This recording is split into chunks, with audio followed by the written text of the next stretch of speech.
him supporting. Is that Satoshi I didn't hope put that money by into him this to get money supporting out this of new it. innovation. Break it up. I'm gonna do my best boxing I'm gonna have the referee. final word, There's not a though, coin so- you don't like. I'm just laughing here. Like, I hope that the You people... guys are funny. MicroStrategy today announced that they were putting another $1 billion into Bitcoin, while yesterday on its earnings call, Square announced that it was putting $170 million into another buy. Now, when I initially saw this, I kind of said, why do we care? These guys just keep buying and keep buying. But really, in essence, it looks like they're doubling down. So Naomi, tell me, why should I care? Oh my gosh, there are so many reasons why you should care, and I'm not sure it's an entirely good decision. MicroStrategy, they're like all in at this stage, so I'm wondering, like, knowing the volatility of crypto, knowing how many years it can be at a bear market, you know, we're super optimistic right now. It's exciting. I can't blame people for being excited, but like when you're at all-time highs, I'm not sure that's the best time to buy. I think they know, generally speaking, where this market is going, and they're expecting those numbers to keep going up. And to Naomi's fears, yes, the Bitcoin bull market could be, trash in a week. We never know. But I think they're expecting this to only be a part of the way up. This is what happens when the SEC doesn't approve a Bitcoin ETF. You have forced Michael Saylor to just become the Bitcoin ETF. Don't you trigger He is Gunther. just, MicroStrategy is now just Bitcoin. It's a proxy stock. All their company does is have. There we go. There he is. Look at that. Yes. That's him. All That's him illusions with of all Scrooge his McDuck. oils. This is it. Yes. I feel like the SEC did That's this. amazing. I feel Shout like we out to can Joe, just our end the graphics show designer now. there. We gotta get our faces Someone's on gotta like say the the little line. on the nephews, Anyway. What's the line, Will? You do it. That's it. Is that a face of a maxi? He looks so serious. Yeah. You guys he haven't seen looks the video, very- obviously. This needs to be made into an NFT purchased by MicroStrategy. People are purchasing NFTs for a different reason than they would be purchasing, typical investment assets. They're purchasing them because they truly connect with them on a level that they're willing to spend whatever they're willing to spend on it. I think that the NFT space has seen some craziness recently, and like any market should level out. I don't think that multi-million-dollar sales back to back is sustainable by any means. Hey, so the techno king of Tesla is known for his tweets supporting Doge, causing shifts in the market, but he's shared a cautionary message before his appearance tomorrow. He said that while crypto is promising, people should invest with caution. And so when I read this, I thought, okay, it doesn't really feel like Elon. Is that Twitter babysitter there? Did SNL force him to do this? I think you're probably right there, because it was such a sterile tweet. It was kind of shocking coming from Elon Musk. But I just think it's such a ridiculous power grab by the SEC to try to curtail Musk's tweeting habits. Like, I understand if you're talking about Tesla stocks, that might be a violation. But then they start to attack him on cryptocurrency stuff. Like, he's not selling cryptocurrency to anyone.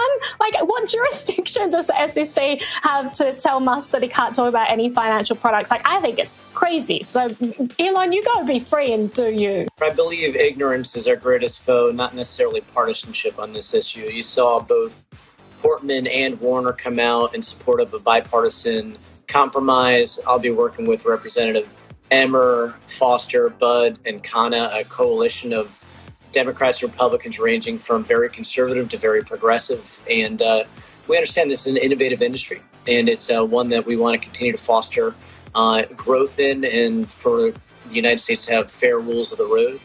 So to me, it's about educating members of Congress. Laws should be minimalist in scope, because if you see the ripple effects later down the line that you're not anticipating. I think right now the infrastructure bill that's in front of the U.S. Congress, that is sort of the concern with everyone, that this broad sweeping legislation could have really terrible effects on the cryptocurrency industry here in the U.S. and then therefore abroad. Even though that's not the intention of the infrastructure bill and the language in that bill from the people who wrote it, they've said that that's not what they mean. The language is too broad, and it can be interpreted that way, though, later on. So that's a danger. The legal tender issue for El Salvador is interesting, though, because it's I guess the question also becomes like, how does the legal tender affect like the dollar in the area as well? Yeah, I just thought like it's a typical response from a dictator, right? It's like, why do the laws need to represent what I just told you on Twitter? I mean, I've been very clear in my tweets about this. There should be no, controversy there. So it's like, I mean, the way that they've handled this whole thing, all the crypto community is just clamoring to be on board because it's their currency of choice, right? But it is still a dictatorship that is mandating the use of something, and everyone sort of turns a blind eye because they're like, well, we really like the currencies, so we like that it's being mandated. It's not really mandated. It's like, okay, so take it out of the law then. And even the president of the country is like, nah, we keep that in the law, but just keep up to date with my Twitter to see, where things currently stand. It's just a very strange way of handling all of this, and I can understand why some people are very uneasy about something like this. It's one of the poorer communities that they don't use the US dollar there, and the Bolivar has inflated. There's a stat in the article that said a cup of coffee has increased in price by 1,700% in the last 12 months. And we talk about barriers to entry with crypto so much, and as I was reading the process about how these people are actually carrying around gold nuggets. They're carrying around tools. They're shaving the gold nuggets in stores. The store tellers, a lot of them can eyeball what $5 worth of gold is. This is an absolutely insane system. And for me, it's like, wow, that feels like so many more barriers than crypto. And for me, it just shows the resilience of people and just the lack of support and trust from their government, a failure in a financial system. And it is so sad, but I'm happy to see that they've been resilient, and hopefully when internet can get there some way, somehow, they can have access to something that is much easier to use and transact. Ben Powers, founding member of the Hash, a great guy all around.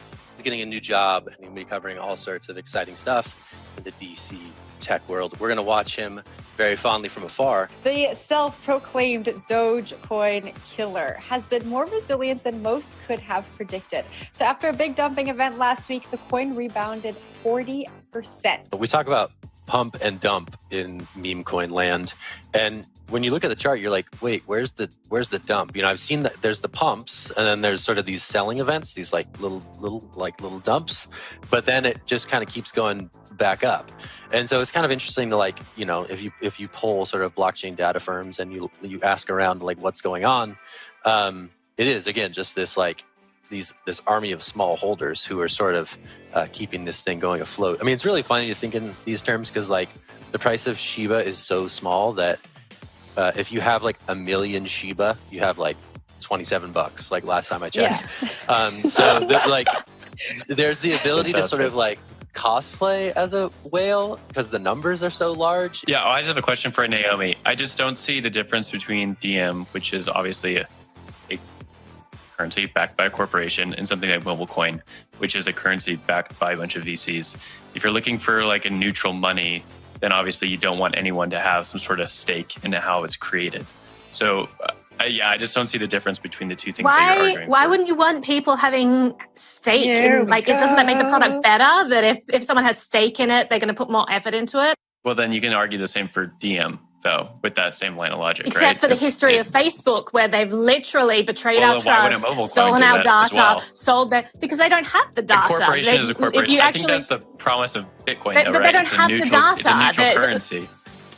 That's what makes Bitcoin different, is it's a neutral currency. Look at the technology. Does the technology make it so that these corporations can't have access? I mean, Proton Mail has deliberately set itself up so that they don't collect data. Signal has deliberately set it up so that if they get subpoenaed, they have no information to give people. Right. And so the mobile coin has deliberately set itself up so it doesn't have information. So if it's subpoenaed, it can't give that information. I don't see how that's any different. Why you think money is this completely different entity. If money is involved, Sam Bankman-Fried didn't put money into this project because he's expecting to not make money back on it somehow. There's money going into it. That's I hope he does, and I hope that by him supporting, is that Satoshi didn't put money into this to get money out of it. New innovation. I'm gonna do my best boxing referee. There's not a coin you don't like. I'm just laughing here. The fighters are, you guys are buddies. You're locked up. Take the risk. I hope the people who take the risk and put money into this and support it, and they're the ones who are funding it and help it grow, I hope they see a return on that investment. And meanwhile, this is all happening in the context of a major investigation into Facebook for some pretty serious misconduct and antisocial behavior. So you have to also keep in mind that this rebrand is definitely intended as a distraction from the broader context. And also, while we're at it, to pile on, Facebook is losing users in the US and Europe at a rapid pace, especially young users. The business itself is in trouble. So this stock pop, I think they got like 5% off of this rebrand, which is not that good so far, by the way. And it all is strategic.